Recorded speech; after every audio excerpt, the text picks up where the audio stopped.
जय श्री महाकाल महादेव का फलित ज्योतिष शास्त्र में आपका स्वागत है। रोज की तरह श्री में लेकर आए हूं आज पुनः अंक शास्त्र के अनुसार आज के टॉपिक में हम चर्चा करेंगे।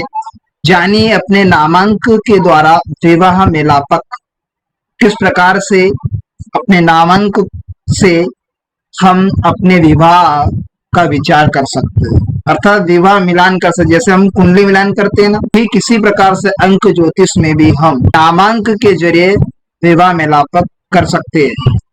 तो आज का टॉपिक पूरा का पूरा इसी पर रहेगा। तो टॉपिक पर चर्चा करने से पहले मैं आपको बता देना चाहता हूँ, यदि आप मेरे चैनल पर नए दर्शक हो, कृपया चैनल को सब्सक्राइब कर लीजिएगा, साथ में घंटी के बटन को जरूर दबा दीजिएगा ताकि मैं जो भी नया वीडियो अपलोड करूँ उसका नोटिफिकेशन सबसे पहले आपके पास पहुंच जाए। तो बढ़ते बिना समय गवाए फटाफट हमारे टॉपिक की ओर। खास करके आपसे निवेदन है, कृपया वीडियो को लाइक किया करो। और आपका लाइक करने से कोई पैसा नहीं लगता है, बल्कि आपका लाइक करना मेरे लिए उत्साहवर्धन मनोबल बढ़ाने का काम करता। और मैं आपके लिए वीडियो बनाने के लिए काफी समय खर्च होता है यार, तो इसलिए वीडियो को लाइक जरूर कर दिया करो, साथ में शेयर कमेंट भी कर दीजिएगा। तो जैसे कि आप स्क्रीन पर देख पा रहे होंगे कि अंक ज्योतिष के अनुसार आज के टॉपिक में हम नामांक द्वारा विवाह मेलापक करेंगे। मान लीजिए किसी व्यक्ति की डेट ऑफ बर्थ नहीं याद है उसे, तो अपने नाम के अंकों को डिजिट में तब्दील करने पर उसके नामांक द्वारा विवाह मेलापक कर सकते हैं।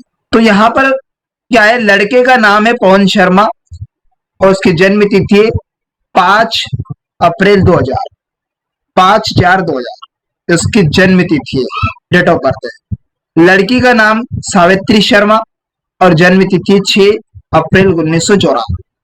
ये दोनों ग्रूम ब्राइड की डेट ऑफ बर्थ और नाम है, वर वधु जिसे हम कहते हैं। तो आज वर वधु के नामांक के जरिए विवाह मेलापक करें। क्या इनका विवाह संबंध हो सकता है आपस में दोनों का? तो ये देखेंगे। सबसे पहले विवाह संबंध देखने से पहले हमें यहाँ पर एक इंपोर्टेंट सारणी, इस सारणी के बिना हम विवाह मेलापक नहीं कर सकते, नामांकन का मेलापक नहीं कर सकते, कहने का मतलब। तो यहाँ पर हम देखेंगे, जैसे देख पा रहे हैं स्क्रीन पे, यदि आप चाहे तो इसका स्क्रीनशॉट ले सकते हैं। तो बहुत से ऐसे लोशु ग्रिड की अगर बात करें ना, तो उसमें एक चाइनीज पद्धति के अंतर्गत वो लोशु ग्रिड के अंतर्गत आई, ठीक है, अगर आप डीपली देखेंगे उसको। तो ये जो कीरो पद्धति के अंतर्गत ये सिस्टम है, जो प्रणाली है मित्र शत्रु तालिका, ये बेहद इंपॉर्टेंट है। और जो अंकों का संबंध अगर देखिए, अल्फाबेट का कौन सा अक्षर का किस अंक से संबंध है, कौन से अंक का संबंध किससे कन्वर्ट होता है, ये भी हम इसी टॉपिक में चर्चा करेंगे। तो मित्र शत्रु तालिका देखिए, एक अंक होता है सूर्य का, कारक अंक होता है उग्र स्वभाव एनर्जी का, यहाँ पर होता है। अब मित्र अंक एक कौन कौन से, 2 3 4 7, ये इसके मित्र अंक के। शत्रु अंक की बात करें तो 8 अंक जो शत्रु होता है शनि का कारक, ठीक। अब 2 अंक होता है चंद्र का कारक, चंद्रदेव इसके स्वामी, अंक का स्वामी। तो 1 3 7 9 ये चंद्र के मित्र अंक है। अब जो चंद्रमा है ये इनके मित्र अंक है। अब 5 8 इनके शत्रु अंक है। इसी प्रकार बाकी सभी अंकों का यहाँ पर मित्र और शत्रु तालिका आपके समक्ष है। यदि आप चाहे तो इसका स्क्रीनशॉट ले सकते हैं, ठीक। अब यही आपको अगर नामांक के जरिए आपको विवाह मेलापक भी करना है, तो ये तालिका आपको याद रखना बहुत जरूरी है। यदि आपकी कंफर्म डेट ऑफ बर्थ मालूम है तो आपके भाग्यांक के जरिए से भी आप विवाह मेलापक कर सकते हैं। तब आगे बढ़ते हैं हम। तो अंक शास्त्र कर्ता कीरो ने प्रत्येक अक्षर के निम्नलिखित प्रकार से अंक निर्धारित किए गए हैं, जो कि आप स्क्रीन पर देख पा रहे होंगे। यदि आप चाहे तो इसका भी स्क्रीनशॉट ले सकते हैं। अब यहाँ पर क्या है, अंक और एक साइड में दे रहा है अंग्रेजी अक्षर। अब इन अंकों का संबंधित अक्षरों से बताएंगे। अब यह एक अंक जो कारक सूर्य का कारक अंक होता है, एक अंक का संबंध किस किस अक्षर से, ए आई जे क्यू वाई से, अंक का बी के आर से, 3 अंक का कौन कौन से लेटर से, सी जी एल एस, 4 का डी एम टी, 5 अंक का संबंध EHNX से, और 6 अंक का संबंध UVW से। 7 अंक का संबंध की बात करें तो OZ, और 8 अंक के संबंध की बात करें FP। अब आप सोच रहे हैं 9 अंक कहाँ गए गुरु? तो यहाँ 9 अंक का जिक्र इसलिए नहीं किया गया क्योंकि एक अंक में ही उसकी एनर्जी का पावर लेके बैठता है।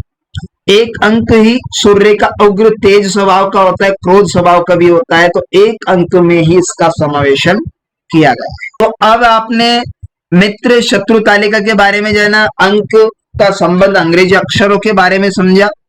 अब आगे बढ़ते हैं। तो अब यहां पर देख पा रहे होंगे स्क्रीन पर date of birth 5 April 2000। Date of birth किसकी है? लड़के की, जिसे बोला जाता है ग्रुप, ठीक, work. So this calculation for conductor. अब हमें इसका कैलकुलेशन करना है भाग्यांक के लिए। तो अब यहाँ जो डेट ऑफ बर्थ में जितने भी डिजिट आए हैं उन सभी को जोड़ते जाइए आपस में। 2 अंक के नंबर भी बचते हैं, उनको भी आपस में जोड़, 0 का कोई वैल्यू नहीं है। 5 4 2 को जोड़ा तो यहाँ पर 11 हो चुका है। कितने? 11 को आपस में फिर जोड़ा 1 + 1 तो कितना होगा? 2। And 2 number is a conductive number, अर्थात 2 नंबर हमारा भाग्यांक है। भाग्यांक कितना प्राप्त हुआ अब हमें इस डेट ऑफ बर्थ से लड़के की? तो क्योंकि हम मानेंगे इसे वर्ग का भाग्य। और 2 अंक का स्वामी ग्रह की अगर बात करें तो चंद्र देवता बनते हैं। अब नेम ऑफ ग्रुम, अब वर्ग का नाम का नामांकन में परिवर्तन करना है। वर्ग का नाम आप देख पा रहेंगे पवन शर्मा। अब जो ये अंडरलाइन फर्स्ट स्टेप के अंडरलाइन देखिए तो पवन है फर्स्ट नेम, और लास्ट नेम को देखे शर्मा। ये जो अंडरलाइन दिख रहे हैं वो शर्मा के अंक। अब आप सोचने आए कहा, यहाँ P अक्षर है, लेटर है, वो किस अंक से संबंध रखता है? अब P शब्द का जो अंक है कौन सा है? तो मैं आपको वापस टेबल के जरिए बता देता हूं। P आ रहा है यहाँ पर, ये P जो कि 8 नंबर से संबंध रखता है। तो हमने यहाँ पर क्या करा कि 8 नंबर को लिख लिया। फिर क्या रहा? A आ रहा है। अब A का संबंध टेबल में किससे दर्शाया गया है? तो A यहां पर है, PA आ रहा, तो 1 से संबंध दिखा। फिर आ रहा है V से आ रहा है, फिर क्या आ रहा है? V का संबंध 6 से। फिर आ रहा है A वापस, तो फिर 1 लिखा। तो इसी तालिका से इन अंकों को लिखना है, ठीक है, लेटर्स के जरिए। तो 8 1 6 1 5 3 5 1 2 4 1, इन्हें जोड़ने पर हमें जो नामांक प्राप्त होता है, क्योंकि नाम से जो अंक मिला है हमें, नामांक की गणना करने पर, वो नामांक नाम की गणना पर, तो हमें क्या प्राप्त हुआ? तो हमें 1 अंक प्राप्त हुआ, and it is naming number, जो कि नामांक अंक है, ठीक है। अब इसे याद रखना है, क्योंकि नामांक के जरिए हम वर वधु का मेलापक करेंगे। क्या इन दोनों का सामंजस्य बैठा है या नहीं है? पहले हम स्टार्टिंग में भाग्यांक से मिलान करेंगे। आपको डेट ऑफ बर्थ नहीं पता है तो हम नामांक के जरिए मेलापक करें, कम से नहीं कम इतना तो सामंजस्य बैठा लेंगे, ताकि आपकी मैरिटल लाइफ ठीक से चले, एक दूसरे का संयोजक बने। तो इसी प्रकार लड़की की जन्म तिथि से भाग्यांक और नाम से नामांक ज्ञात कर ले। जन्म तिथि से तो भाग्यांकों को ज्ञात करेंगे, नाम से नामांक ज्ञात कर लेंगे। ठीक ऊपर जैसे लड़के की डेट ऑफ बर्थ और नाम से हमने ज्ञात किया। अब डेट ऑफ बर्थ लड़की की अगर देखिए, स्टार्टिंग में ऑलरेडी आपने देख लिया होगा। वधु की डेट ऑफ बर्थ को देखे 6 अप्रैल 1994, 6/4/1994 डेट ऑफ बर्थ किसकी है? लड़की। जो डेट ऑफ बर्थ में जितने डिजिट आए, 0 का वैल्यू नहीं है, उन डिजिट को आपस में जोड़ दीजिए और आपस में सिंगल अंक प्राप्त कर लीजिए। ठीक, पहले हमने लड़के की डेट ऑफ बर्थ में किया था, ठीक इसी प्रकार। तो यहां पर हमें 6 अंक प्राप्त हुआ, अर्थात ये क्या है? कंडक्टर नंबर, भाग्यांक 6 अंक प्राप्त हुआ। और 6 अंक का स्वामी ग्रह की अगर बात करें, शुक्र देवता बनते हैं। अब यहां पर इन सभी को नोट करते चलिएगा कि भाग्यांक, वर का भाग्यांक कौन सा है, कन्या का भाग्यांक कौन सा है, ये हमें नोट करते चलना है।